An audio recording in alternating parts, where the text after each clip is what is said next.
Bismillahirrahmanirrahim. Assalamualaikum warahmatullahi wabarakatuh. Apa kabar hari ini teman-teman? Semoga selalu sehat dan tetap semangat. Baik teman-teman, hari ini bertemu lagi dengan Ustazah dalam pelajaran PKN tema 3 subtema 2, yaitu tentang hak dan kewajiban dalam kehidupan sehari-hari.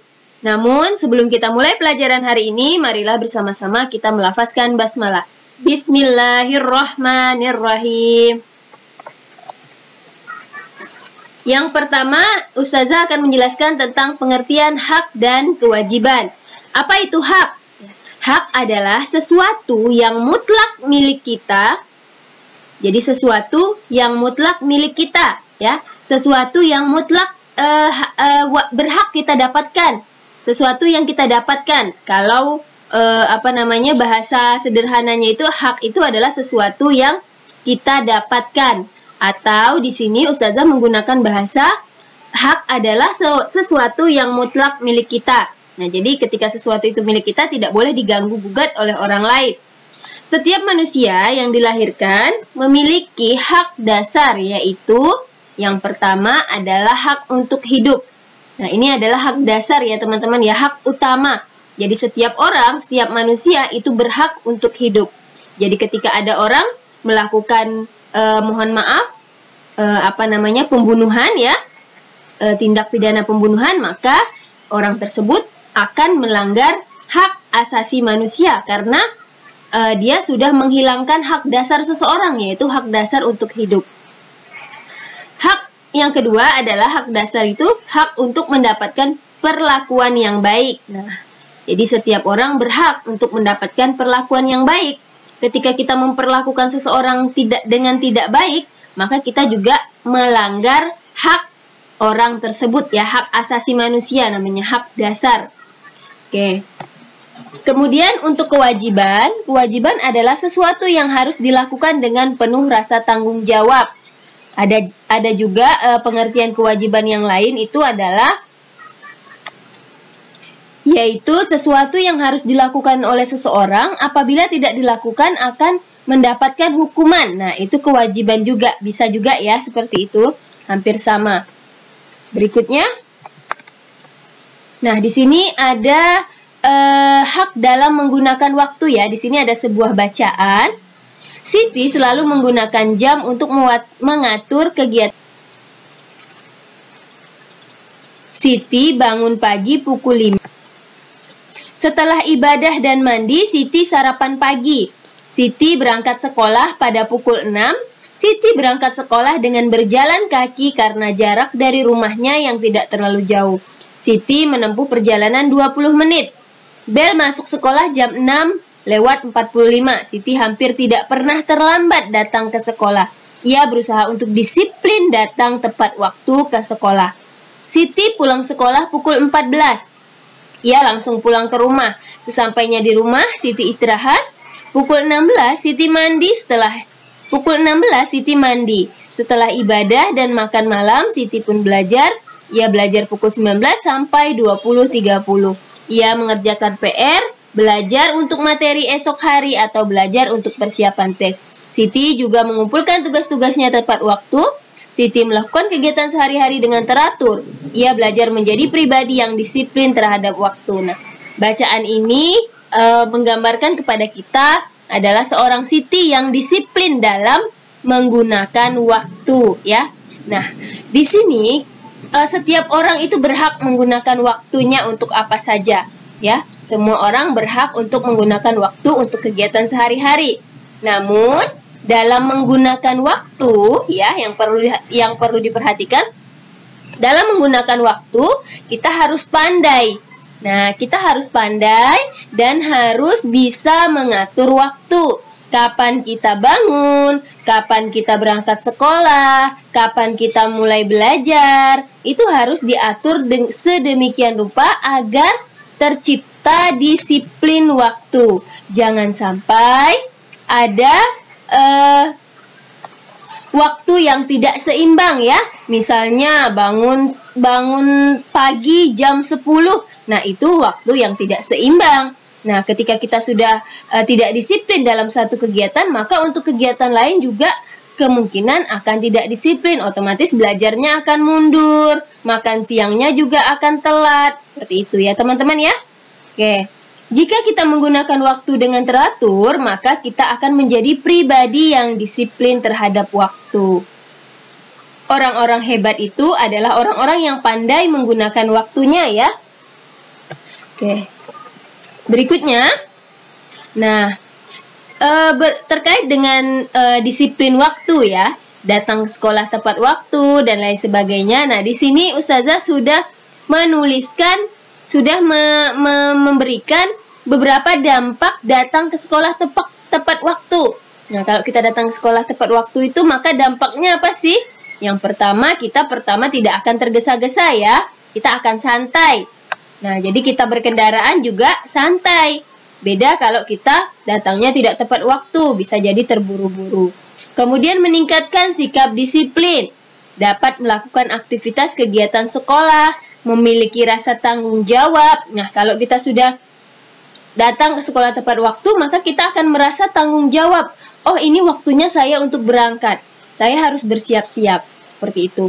Dan yang paling penting adalah menaati peraturan sekolah, karena sekolah punya aturan bahwa tidak boleh datang terlambat. Berikutnya, dampak datang ke sekolah tidak tepat waktu. Nah, tadi dampak datang ke sekolah tepat waktu. Nah, sekarang kebalikannya. Kalau kita tidak tepat waktu, apa yang akan terjadi? Yang pertama, jadwal akan menjadi berantakan ya. Yang tadinya mungkin kalau kita sekolah ya, kita sholat duha, kemudian kita ikut berbaris. Karena kita terlambat, maka kita tidak bisa mengikuti kegiatan itu semua. Akhirnya kegiatan yang sudah tersusun sedemikian rupa menjadi berantakan. Yang kedua, pasti ketinggalan pelajaran. Nah, jam-jam pelajaran pertama kita tidak bisa mengikuti. Tidak bisa mengikuti dan akhirnya ketinggalan pelajaran. Yang ketiga adalah tergesa-gesa. Nah, kalau kita sudah terlambat ya, tidak tepat waktu, maka di jalan kita akan tergesa-gesa dan ini akan berdampak sangat buruk ya teman-teman ya. Jangan sampai ini terjadi. Mohon maaf, bisa saja nanti di jalan kita karena terburu-buru akhirnya tidak konsentrasi dan terjadi hal-hal yang tidak diinginkan. Jangan sampai seperti itu. Tidak memiliki rasa tanggung jawab dan merugikan orang lain. Nah, banyak orang yang dirugikan. Teman-teman yang sudah belajar, akhirnya kita baru datang, akhirnya terganggu konsentrasi karena kita. Nah, itu merugikan orang lain. Kemudian, nah, di sini ada dampak mengumpulkan tugas tepat waktu. Nah, kalau kita mengumpulkan tugas tepat waktu, yang pertama, kita akan berlatih bersikap disiplin ya. Nah, kalau tugasnya dikumpulkan tepat waktu, ya kita akan disiplin. Kemudian kita akan tanggung jawab terhadap tugas, mendapat nilai yang sempurna. Nah, karena Ustazah juga seperti itu ya, menilai tugas teman-teman. Teman-teman Ustazah lihat dari teman-teman mengumpulkan. Kalau dikumpulkan hari itu, maka nilainya akan sempurna Ustazah berikan. Tapi kalau dikumpulkan tidak hari itu, mungkin akan Ustazah kurangi poinnya karena tidak disiplin. Lebih menghargai yang namanya waktu dan mengurangi kepikunan. Nah, bisa jadi kalau kita sering menunda-nunda tugas, nah akhirnya kita lupa sama tugasnya. Akhirnya timbullah penyakit pikun ya. Nah, di sini ada beberapa gambar ya, ada satu gambar. Nah, kita coba deskripsikan ya gambar ini. Nah, sikap pada gambar tersebut termasuk perbuatan tercela ya teman-teman ya, karena dia membuang sampah sembarangan. Dampaknya yang terjadi kalau membuang sampah sembarangan bukan hanya bagi diri sendiri ya, tapi juga berdampak bagi orang lain. Kalau bagi diri sendiri sudah jelas sikapnya tidak disiplin ya, menjadi anak yang tidak disiplin. Banyak sampah yang menumpuk di lingkungan kita, hidup menjadi tidak sehat. Nah, kalau bagi orang lain, nah lingkungan yang tadinya bersih menjadi kumuh. Kemudian sarang penyakit, nah kalau sudah sarang penyakit semua orang akan kena, bukan cuma kita tapi orang lain. Tidak nyaman dipandang mata. Kewajiban kita seharusnya membuang sampah pada tempatnya. Dampak dari membuang sampah pada tempatnya, lingkungan menjadi bersih dan sehat. Nah, yang kedua ini adalah siswa yang tidak semangat dalam belajar ya. Nah, kelihatan dari gambarnya, dampaknya kalau kita tidak semangat dalam belajar untuk diri sendiri. Yang pertama sudah pasti nilai yang kita dapatkan tidak memuaskan ya. Kemudian ilmu yang didapat tidak maksimal. Kemudian berikutnya ditegur oleh guru. Nah, kalau anak belajarnya nggak semangat seperti ini, pasti akan ditegur oleh guru ya. Orang tua menjadi kecewa dan sebagainya. Nah, orang tua juga di rumah akan kecewa melihat kita karena kita tidak semangat dalam belajar. Sementara orang tua semangat mencari nafkah untuk menyekolahkan kita. Dampak dari tidak semangat belajar bagi orang lain. Yang pertama, suasana kelas menjadi tidak kondusif ya. Terciptanya suasana malas belajar. Nah, jadi kalau satu malas belajar, sikap malas ini bisa menular ya teman-teman ya. Seperti penyakit bisa menular. Terkendala kegiatan belajar mengajar dan lain-lain. Ini untuk gambar yang kedua ya. Sekarang kita lihat gambar yang ketiga. Nah, ini gambar yang ketiga ya. Di gambar ketiga ini adalah gambar anak yang saling bekerja sama ya dalam menghasilkan suatu karya. Nah, ini termasuk sifat apa? Mewujudkan sifat persatuan dan kesatuan. Ada pada sila keberapa ya? Masih ingat? Ya, ada pada sila ketiga ya. Ada pada sila ketiga yaitu Persatuan Indonesia. Nah, mereka mengerjakan tugas kelompoknya secara bersama-sama, secara bersatu. Dampak dari kerjasama bagi diri sendiri. Nah, kalau kita mau bekerja sama dengan orang lain, dampaknya untuk diri kita sendiri yang pertama sudah pasti pekerjaan makin ringan, cepat selesai, hasilnya lebih baik karena yang dikerjakan sendiri dengan yang dikerjakan bersama-sama itu akan lebih baik yang bersama-sama ya. Tapi di sini harus teman-teman ingat bahwa yang dikerjakan bersama-sama ini adalah tugas yang memang harus dikerjakan secara berkelompok. Kalau untuk ulangan, ujian tidak boleh, itu harus sendiri, mandiri ya. Kemudian dampak dari kerjasama untuk orang lain. Ya, hampir sama ya, pekerjaan cepat selesai, menjadi ringan. Efisien waktu. Nah, efisien waktu ini maksudnya waktu yang kita gunakan akan lebih singkat ya, akan lebih cepat.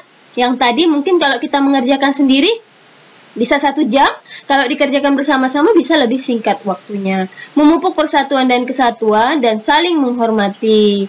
Oke teman-teman, insya Allah itu saja yang bisa Ustazah jelaskan hari ini. Semoga apa yang Ustazah sampaikan bisa teman-teman pahami ya. Ya. Demikian penjelasan Ustazah. Kita akhiri dengan baca hamdalah. Alhamdulillahirabbil alamin. Wassalamualaikum warahmatullahi wabarakatuh.